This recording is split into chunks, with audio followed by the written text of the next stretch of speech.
Hello, my friends, and welcome to our last nugget for this week.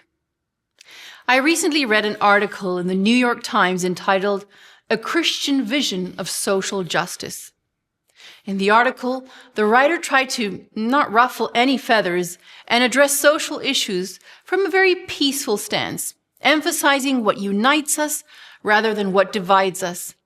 He also stated that racism is a sin that needs to be acknowledged, confessed, ask for forgiveness for the sin, turn away from it, and restore the wrong done.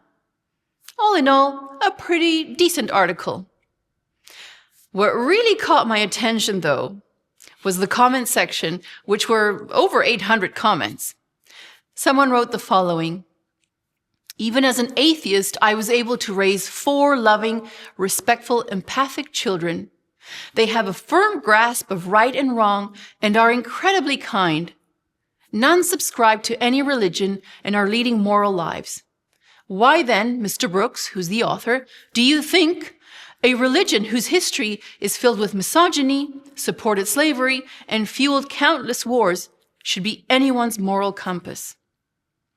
And then another person wrote another comment that said, "My stepmom was a committed Christian, member of X church. She was also very racist. A few times I called her out on her racism and her Christianity. I told her, 'Peggy, do you realize you're sinning by having such racism in your heart? That Jesus was not a white Anglo.' She would acknowledge that she knew she was sinning, but she never changed her attitude or her behavior and died last year." It's pretty tragic when an atheist is able to raise better kids than the so-called racist Christian, that the atheist is living out Micah 6 verse 8 more intentionally than a supposed follower of Christ. I hang my head in shame for the disasters Christianity has caused.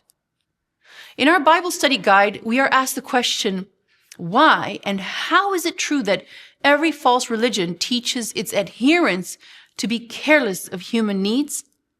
How can we react intentionally so as to avoid such carelessness in our church communities and beyond? As true followers of Christ, we have a lot of repair work to do. In the past, in the name of Christianity, terrible injustices were carried out. Much damage was done. Let us be true imitators of Christ who don't ignore the needs of those around him and who speak up for others who are unable to have their voices heard. I'd like to end with a memory text for this week. If someone says, "I love God," and hates his brother, he is a liar. For he who does not love his brother whom he has seen, how can he love God whom he has not seen? That's in 1 John 4 verse 20. And with that, we come to the end of our nuggets. Thank you for studying with me. Please remember to join your local Sabbath school this Sabbath to deepen your study of the Word of God. God bless.